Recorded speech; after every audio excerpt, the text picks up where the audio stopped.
Randy keluarkan uang seharga rumah, hapus tato wajah Syahnas demi rujuk. Lady tak kuat bilang begini. Dikabarkan masih tinggal serumah, Randy bertekad menyelamatkan biduk rumah tangganya. Meski kini Lady istrinya sudah bulan ingin bercerai. Randy bahkan rela mengeluarkan uang seharga rumah yang nilainya mencapai 400 juta demi menghapus tato wajah Syahnas di punggungnya.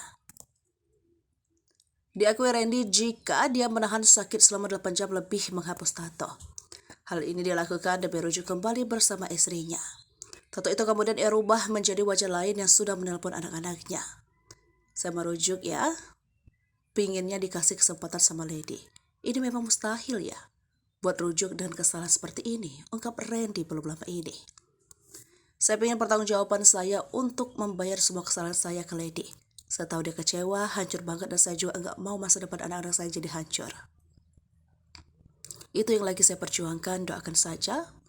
Bebernya seperti dilansir dari Tribun News 19 Juli 2023. Sebab Lady masih tetap dengan keputusannya ingin berpisah. Jawaban saya masih sama dengan tujuan saya, tegas Lady Nayawan. Sebab dia merasa sudah cukup memberikan kesempatan, namun kali ini sudah fatal dan sulit dimaafkan.